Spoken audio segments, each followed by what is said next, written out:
Welcome and thanks for joining us on World Insight. I'm Li Qiuyan in Beijing, sitting in for Tian Wei tonight. Coming up on tonight's show, 100 days until the G20 as China gears up to host this year's summit. We examine the economic themes of recovery and growth. Plus, G7 in Japan. World leaders are currently gathered to discuss economic and security issues. But will the meeting raise more questions than solutions? We begin the program with the upcoming G20 summit. Well, today marks the 100-day countdown to the first ever G20 summit to be held in China. The meeting, which will be held in Zhejiang Province, Hangzhou City, will take place from September 4th to 5th. Chinese President Xi Jinping will host and will recap at a press conference following the summit. He'll also make a keynote speech during the Business 20 Summit, a meeting to discuss world economic development. Before we move on to our discussion, first let's take a look at how Hangzhou is preparing for this summit. The first ever G20 summit in China. Today marks the beginning of the 100-day countdown to the G20 summit in Hangzhou. More than 5,000 locals from the eastern Chinese city took part in a countdown event at Hualong Stadium. The organizing committee has basically finished construction of the G20 and B20 venues, the residences of Chinese and foreign leaders, as well as the rebuilding and upgrading of some related venues. Initiated in 1999, this international forum has 20 members covering 19 individual countries, along with the European Union. It is a top forum for international cooperation on the most important issues on the global economic and financial agenda. Under the theme of Toward an Innovative, Invigorated, Interconnected and Inclusive World Economy, the 11th G20 Summit is to be held from 4th to 5th September of this year. It will take place in Hangzhou, the capital city of eastern Zhejiang Province. The forum will also work on an action plan for implementing the United Nations 2030 Agenda for Sustainable Development. Chinese Foreign Minister Wang Yi on Thursday said that the summit will focus on economic issues. 我们希望通过主办杭州峰会 As hosts of the G20 in Hangzhou, we hope to focus on the problems facing the world economy and also on new challenges. We look forward to seeing common solutions with other parties and applying Chinese know-how to contribute to steady growth to a long-term governance mechanism that can direct global economic growth and lead global economic cooperation. Hangzhou, the host city, is bracing itself for the summit. Numerous construction projects are either underway or already completed. Efforts to improve the water quality of the city's scenic West Lake are also in process. By all accounts, Hangzhou is well on its way to being ready for its moment on the international stage. Now for more discussions on China's preparation on the G20 summit, we're now joined in our Beijing studio by Professor Huo Deming, Professor of National School of Development at Peking University. Also with us in the Beijing studio, we have Mr. John Ross, Senior Fellow at the Chongyang Institute for Financial Studies at Renmin University of China. And in New York, we have Professor Max Wolf, Professor of Economics from the New York New School University of New York. Welcome to you all. Now, China has been putting a lot of efforts into preparing this G20 summit. There has been a lot of hype about it. Let's start with why is China see this event so important? What kind of opportunity does it see from this? Professor Huo. G20 is a very important platform for world coordination according to the theme. I think China, if you want to evaluate the real strength of China, it really started less than 10 years. So the platform or the agenda, even the opportunities for China to sort of air itself to the rest of the world and also show the sincerities. So starting from APEC, starting from several years ago, well, less than 3 years ago, this international coordination agenda platform, so on and so forth, become ever so important for China. Right. And the idea of host diplomacy, I mean, Foreign Minister Wang Yi entertained the idea when China hosted SICA and APEC. Well, when China hosts multilateral, large-scale events like this, China tends to see this as the best opportunity to showcase the country's values and its diplomatic characters. What do you make of this? Well, Professor Ross? I think it's very simple that the reason that the world's coming to China, I knew that China was going to host the 2016 summit because it was before it was officially opposed, because I know it was proposed and China wouldn't propose it unless it knew it was going to get it. But there was I don't think it took a very long discussion. Because China's not merely the world's second largest economy, but by far the world's largest contributor to growth. Its contributor to growth is bigger than the United States. So therefore, from the point of view of the dynamic of the world economy, this is the most important and logical place to hold a summit. That's why it's taking place here. Professor Wolf, your thoughts on G20 summit coming to China and how China plans to make full use of its presidency this year around? Yeah, so I think there's always real symbolic value to who the rotating control and presidency and hosting of this organization is. But I think the real point is, at least during the G20, you're the center of the world, and most of these nations live to some extent in the shadow of the EU, the United States, or China, and it's important for China to cast the shadow sometimes and emerge from the shadow that it has sometimes historically been in, one. And two, I think that the big challenges going into this particular G20 meeting in September really are about making sure that present tensions in trade don't become more severe trade tensions, or even worse, become political tensions. And there's probably no better host to make sure the agenda is kept firmly on trade and economics than the host we have this year, China. Now, as the summit is being hosted here in a major developing country, do you think that developing countries' voice will be better reflected, Professor Huo? Good question. There's a difference between hosting a conference and drawing concrete conclusions from the conference. Now that's a big difference. A big banquet, you can imagine that. I can offer very good wines and dishes, but without concrete decisions or even conclusions, that would be a disaster. So I think China this time is prepared. Not only we're going to host, we are going to make some further suggestions maybe, or even conclusive suggestions, one-by-one rule, for instance, and it would not be surprised to me that by the end of the conference, we're not just seeing the publicities and all the photos ops. We're going to see something that China offers in concrete. So what are some of the priorities that are on China's mind? Good. I think for the world as a whole, the developing countries and the so-called matured countries, economies, there's such a distribution of inequity over there. Mm-hmm. And so the economic development is a must for everybody, but you want to be equitable. So for China, we have proven itself that we're growing, we're manifesting ourselves out of poverty, but we're also solving the equity problems. And for that, we can really communicate with the rest of the world that China is not only concerning about our own welfare, we're also concerning about world equity. Professor Huo here mentioned that China is working very hard to prepare for some deliverables, Professor Ross. He also suggested usually it'll be very hard to get all the members of G20 countries behind a unifying action plan. So are you optimistic that this time around we are going to see some deliverables, concrete results? I think it'll be whether the focus of the summit can be kept on the economics, truthfully. I agree with what was said from our friends in the United States. I think some people at the present time, as we saw at the recent G7 summit that's just happened, want to spend their time discussing various political issues and tensions in order to divert away attention from economic problems. Mr. Abe seems to become more excited about political matters and the Japanese constitution the worse his economy goes. And I'm afraid that's a pattern for some other people. So I think that it's very good that China is going to keep the focus on economics, because that's what's really happening.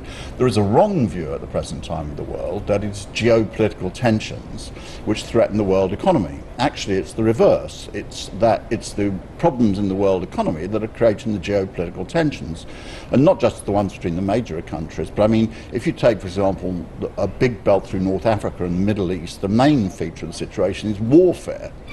And that's very much due to the economic situation. So it's standing things on its head. It's not geopolitics which is threatening the world economy. It's the world economy which is creating geopolitical instability.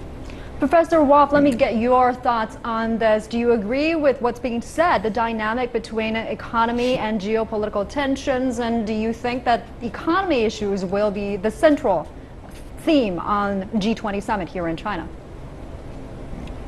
Well, I would certainly join my colleagues in hoping that the economy issues are the focus, because they're much easier to talk about, and we're much less likely to see leaders make policy decisions and public pronouncements for domestic political gain, and we're much more likely to see real debate and real conclusion with success and concrete deliverable if we stay on topics economic. I would also think that the economic instabilities have now given rise to political tensions, which are worsening the economic situation. So what I would love to see, the best case scenario here, is that we get out of a very dangerous feedback loop where nations encounter economic difficulty, seek to export some of that pain or weakness, and in so doing create tensions between countries which make it yet further difficult. I think the other thing is that we're going to see this meeting come at a perilous moment for free trade. We haven't seen much real free trade momentum in quite some time. We're beginning to see pretty significant anti-free trade politicians rise in core countries around the world, and it would be very important for us to at least draw a line in how far that goes. The G20 summit is an opportunity to do that, and comes shortly before major elections, including the presidential election in the United States, which is about 2 months after the meeting. Let me jump in Sure. a little bit on this issue. We all agree that the economics leads to, well, the world economic development leads to sort of the political, social instability at this stage of time. And what really behind this economic factors is really the process of globalizations. That you see, the globalization really comes in a very fast speed, in a sense that physical capitals, even financial capitals, moves very, very fast. And also talented people or investors, they know where to get their money's worth. What's left behind is domestic residents who are incapable of moving around. So that's what the that's the global economic progress is really leading to the inequitable distribution worldwide. And so we not only want to focus on the efficient side, we want to look at the equitable side.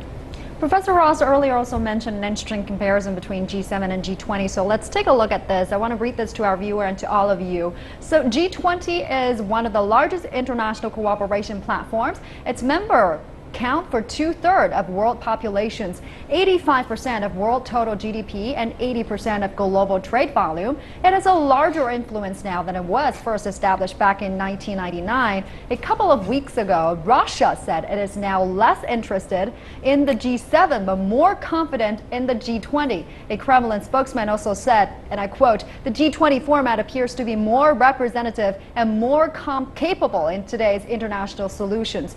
And this format has a much wider potential. So, Professor Ross, do you agree with this? Which organization or which platform is providing a more adaptable solution to today's financial crisis? I think the G20 is much more important. I mean, let's look at the G7 at the present. What do you have? The United States is doing sort of okay. The last year is year-on-year growth 2%. It's not brilliant, but neither is it a recession or anything like that. Europe is in terrible state, about 1%, and it's arguable whether the Japanese economy is expanding at all. So you're not going to get any economic dynamic coming out of that group of countries substantially. The only two major economies that are really growing at a really fast rate are China and India. And that's why the presence in the G20, and there are some smaller economies as well, that's why the presence of the G20 is now for the world economy much more important than the G7. Do you agree with that, Professor Wall? Oh, definitely. But in a way, that G20 consists of more members, as we all know. When you have more than 20 or even 100 members, United Nations, you probably get nothing done. So that's really a dilemma. What's your thoughts on this, Professor Wolf? And so I think the G7 is sort of the old power club, and the G20 has become the club of the new emerging powers and of the future. And obviously the club of the future is going to be more and more important with each passing day or week or month than the club of the past. And that being said, the G7 has sometimes been so exclusive, so restricted in its membership, that it's left out various parties with huge economies and populations who you really can't make a truly global policy without. So the G20 is more inclusive and much more in shape with where the world is going. And G7 is a little bit more a club of where we were 20, 30, 40 years ago. So let's now take a look at the central theme, economy. The macroeconomic outlook still remains highly challenging. Global growth continues to be slow. So what are some of the solutions that policymakers, leaders are thinking? What used to be the world leader is United States. And what about now? Well, should we have more leaders or more interest groups, so to speak? So I think really the challenge is for what we're looking for in the future.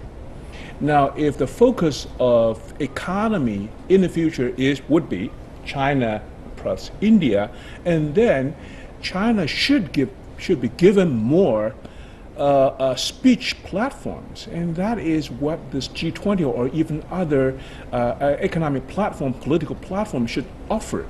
Because without China's participation, there are many existing issues in the world cannot be resolved. For instance, the resource-rich countries, Brazil, for instance, even Venezuela. With the slowing down speed in China, that's really suffering. I'm not saying that China causes the slowdown of economic growth in those countries, but there's a certain link. So China's participation in all the political, social events is a must. Some of the key words that China is trying to play with is innovation and structural reform. China itself is going through structural reform, trying to identify a new growth model. Do you think that we can make some progress on this front, Professor Ross?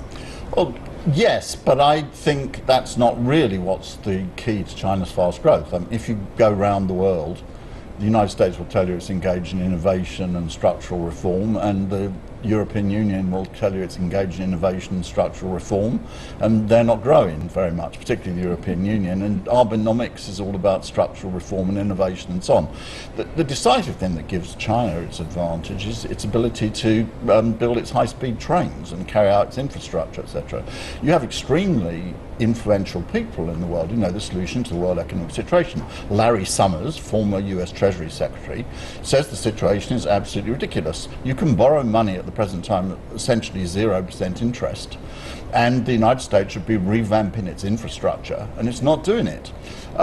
And China is. I mean, in the time that I've been in China, I mean, the transformation carried out merely by the high-speed train system is completely transforming the country. And therefore, I think that's the lead in which it is. China has a much more balanced approach. It's not enough just to have, even if you have innovation. If you have innovation, it's got to be embodied in big capital investment. There's no point in having a good idea. If you want to produce, new touch screen or the internet or something, then you have to carry out a great deal of investment in order to embody this innovation. So China has a much more balanced economic approach than the Western countries. Professor Wolf, your thoughts? What kind of solution can the G20 prescribe? Well, I think the G20 is a more inclusive and multipolar organization. And I think the only chance for us to not have political and economic cycles drag down us way below our potential, I think we're already below the growth potential locally in many economies and globally, is for us to have a multipolar world in which we agree that there are leadership groups inside different regions of the country, that they're free to operate, and that they help to incentivate, not force, their neighbors into agreements that drive the global economy forward. I do believe quite strongly here that national economic interests and national political upheavals in lots of countries and regions, including the traditionally developed states, now threaten global cooperation and growth. growth. And we do live in a globalized world, so none of these national political problems will remain contained in the national border very long. So I think it's essential to embrace a multipolar order and begin to figure out conflict resolution in organizations like the G20 that will allow us to have a stable and prosperous multipolar, multi-global, multi-centric global order. Now, there are many policies that can stimulate growth: monetary policy, fiscal policy, structural policies.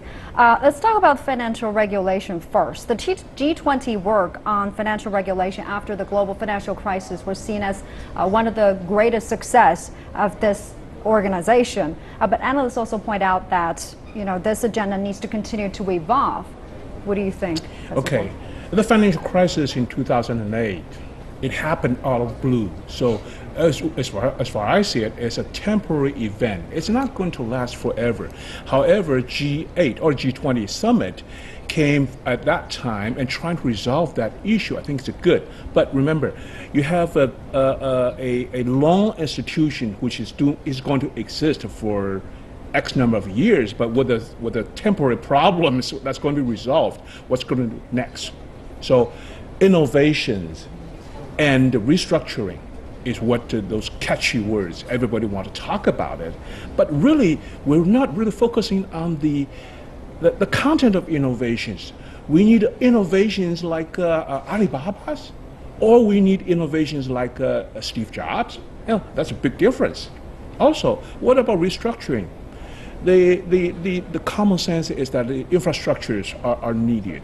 But what about the rural versus urban restructuring? That's exactly what China needs now. So in a sense that we're talking about only words, innovations and restructuring, and we all agree, but we probably will not be agreeing on the content of what we mean by innovations as well as restructuring. And so I think G20 is a place where we can all sit down and say, okay, if that's important, and we're going to focus on more on what is really the concrete agenda. Okay, we're running out of time, but last remark from all of you. What can China contribute to the G20? I mean, what's the new addition, the new recipe that China can bring to the table? Professor Wolf first. So we believe that new multipolar leadership requires different emerging major powers economically, and none more major than China, to step up and begin to have non-national policy. So to begin to sketch a vision of where they sit in the world economy, in which their policy is self-acknowledged as radiating outward, and where their leadership for the region that they're in is taken. In order to have a multipolar world, we need that. China has that opportunity, and hosting the summit is a great way to introduce that into the new and evolving global order. So that's what I'll be looking and hoping to see. Now, it seems like we are reaching a consensus here. The economic issue should remain the central theme, but truth is, climate change, other issues, security issues are very likely to be discussed at the forum. So what do you think, Professor Ross? Yes, they're certainly going to be there. I think the question of climate change is, in the medium term, the most serious problem that faces the world. You're going to have solved the economic problems in order to be able to deal with it, because you're going to have a lot of investment in order to have clean environmental technologies and so on and so forth. But they've got to be discussed. But the most urgent thing is that China has appeared now as the main bastion of a multipolar trading order. It's the least protectionist of the major economies. And so the most important thing, therefore, that China can do is continue to point out the advantages of globalization, and then also to give a lead by its own economy growing rapidly. That's the best way to counter the protectionist tendencies which are undoubtedly growing in Europe and the United States. All right, let's leave it there. Thank you, Professor Ho joining me in the studio, Professor Ross also in the Beijing studio, and Professor Wolf joining us in New York. Appreciate your insights. Now stay with us on World Insight. We have much more coming up next. We've got our final segment, G7 in Japan. Join us for a recap as leaders from the United States, Japan, and elsewhere wrap up a two-day meeting on economic and security issues. That's next.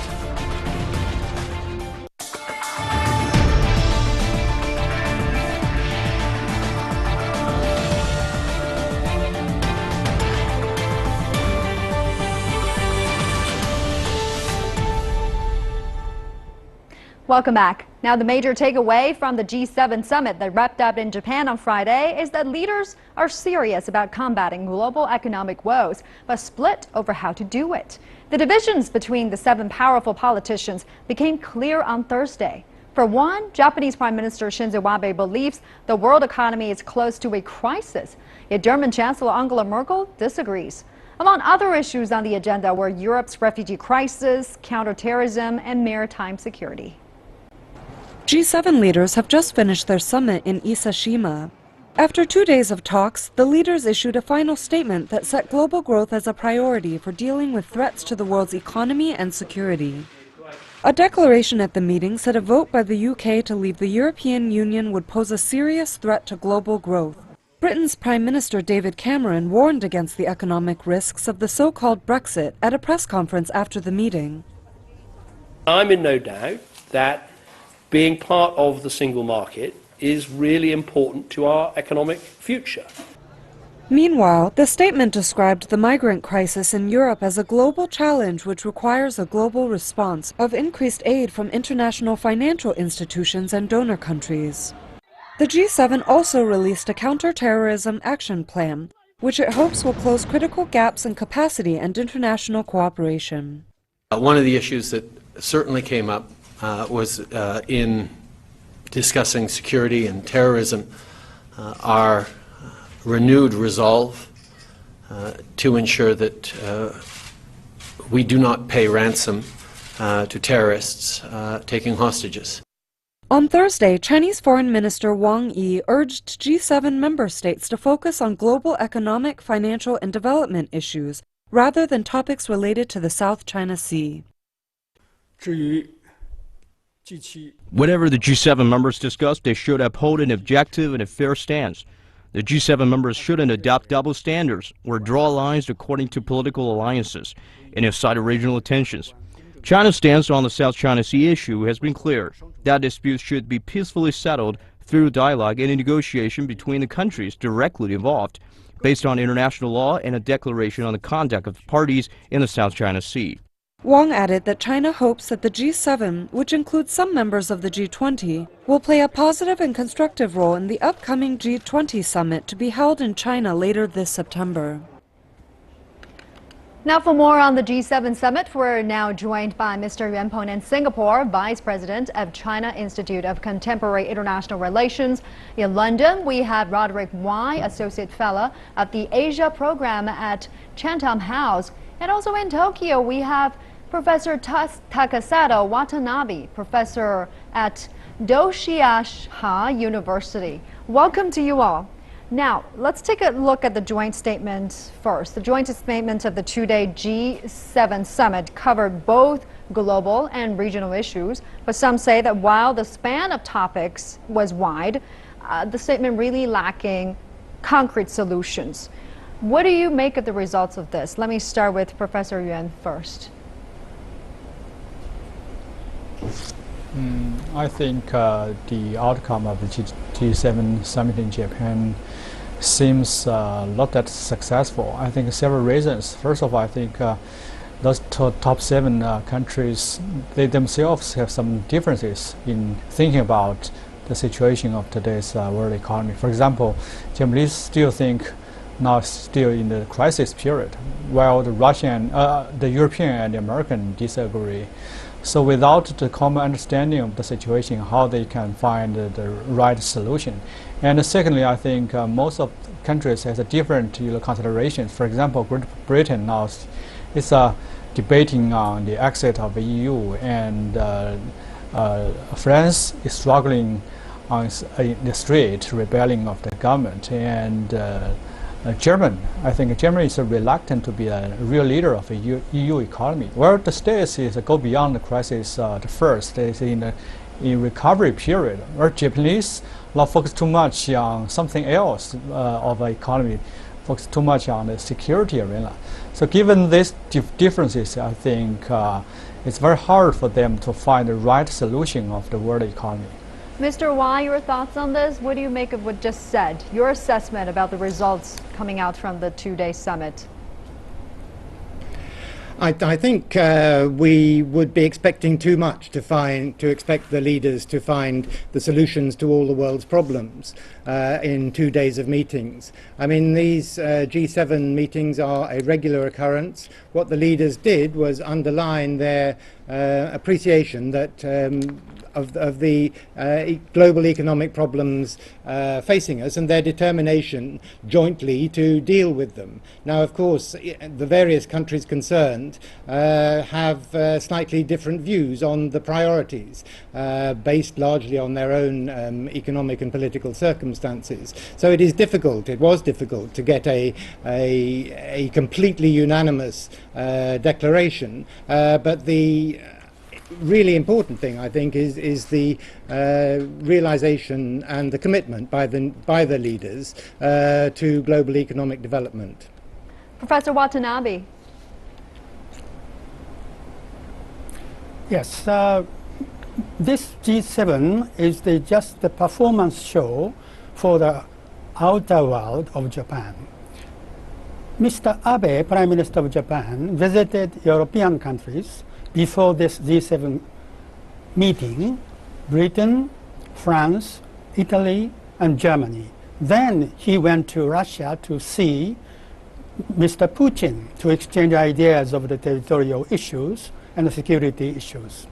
This means that before the G7 meeting, everything has been agreed, what kind of the things should be written in a communique, and also Mr. Abe met several times in the close contacts with Mr. Barack Obama.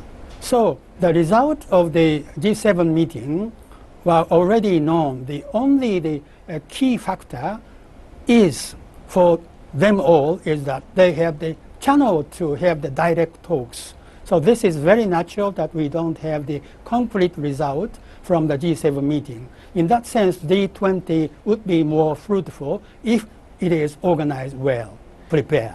Now, what do you make of the fact that, Professor Yuan first, that leaders are quite divided on key economic issues, especially on how to stimulate economic growth? I mean, Shinzo Abe repeatedly keep referring to the conditions in 2008, saying that we're facing another financial global crisis.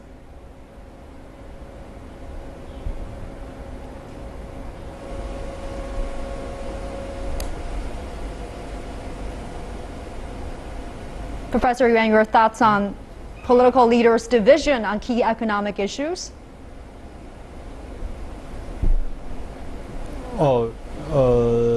Yes.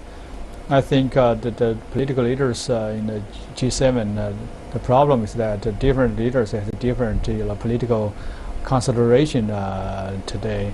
Actually, after they kick off Russia in 2014, now the G7 back to the original G7. But the G7 today is not the old G7 already, because of European countries now suffering from the terrorism issue and the refugee issues. And the Japanese is working hard to consultate of all the major powers, as our Japanese friends just mentioned. But it's very hard for Japan to hold the major responsibility of the recovery of the world economy, while the United States, because of already go beyond the crisis recovery, now the driving force of the states is not that robust than 80 years before. So those combination of old clubs of rich countries cannot fully achieve some consensus, let alone that these 7 countries cannot represent the whole economy in the world, because of today it's a multipolar world. And in terms of this, I think the September G20 in China is more expectable.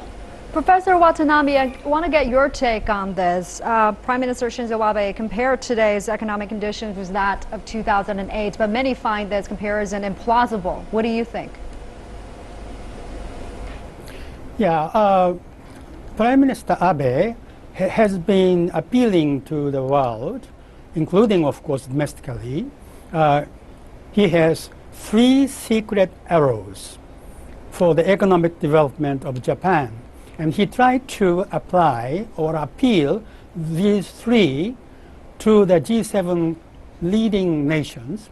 However, it means actually the failure of the Abe economics. This is very clear even in the media of Japan. So Mr. Abe is preparing only for the domestic purpose of election victory in the coming July. So the people in Japan are not expecting so much for the G7 itself, but more the people are very happy to have Mr. Barack Obama went to Hiroshima and promised to the people of Japan never, you see, nuclear wars. Okay, I want to read this to our viewers and to all of you. Founded in the 1970s, the G7 once played a significant role in solving the world economy, but things are different now. Their total GDP now makes up only 47% of the world economy, much lower than the 68% in 1992. Many think G20 has a broader representation and greater influence, and have raised questions about whether the G7 is as important as before. So my question is to you, Professor Mr. Wai, what role do you think that the G7 is now playing, especially when compared with other mechanisms like the G20? I mean, it is perfectly clear that the combined economic strength of the countries of the G7 is not what it was. And if you compare that directly to the combined economic strength of the G20, then the combined economic strength of the G20 is greater. But I think it's a bit of a mistake to try and sort of set these two institutions against each other. I think it would be better to see them as reinforcing each other insofar as they can. The focus of the G7 meeting was on finding ways to improve and promote the world economy. Well, it's not an easy ask, and they haven't come up with resounding answers. But so too the G20 will be challenged to find unanimity on the best approaches to developing the world economy. But if the two institutions can work together in some way and reinforce the efforts that are being made by both of them, I think we have a better chance of finding ways to deal with the economic problems that the world faces than by setting institutions against each other. And what do you think of the UK referendum? I mean, some of the members of the G7 obviously face more problem than other members at home, Mr. Wai. The G7 members did not appear to talk about a Plan B response if the Britain leaves the EU. But the general consensus is that they will have consequences if Britain leaves the EU. Yes, and that much was said, that the G7 leaders were worried about the potential consequences of a British exit from the EU. The problem is that there would be a huge amount of uncertainty were Britain to choose that path, and world leaders have responded to that by saying that in their view they think that it would be better for Britain not to go down that path. But the choice, of course, remains with the British people, and the reaction in Britain to these kind of remarks will be very mixed. And Japan is not shying away from touching on hot-button issues and is rallying support when he talks about island disputes in South China Sea and East China Sea. Professor Yuan, this is not received very well here in China. Well, of course, because we think today the world economy is worrisome for everybody in the world, and the G7 as a club of rich countries should be very responsible to dealing in this most urgent issue for everybody in the world. But the problem is that they spend lots of time on some other issues else of the world economy, for example, East China Sea and South China Sea. I think it's something irresponsible. It's a waste of time on those irrelevant issues for most of the countries. Actually, this finds several countries is a selfish interest is kidnap the whole club into the wrong direction. In terms of this, I think China feel unhappy. So we think maybe today the most urgent thing is the recovery of the economy. And the G7, in the origin of the G7, is for the global economic governance. That is the real function of the G7. But today, I think G7 should be back to its original function rather than just focus too much on other issues, including some security issues. Professor Watanabe, your response to what's been said? Yeah, for Prime Minister Abe, this G7 was not successful because he wants to revise the Constitution of Japan, especially Article 9 Peace Clause. So he wanted to put the emphasis on the attacks or critical attitude on the South China Sea issues. However, European nations did not agree to him. And also, Mr. Obama is now a half lame duck.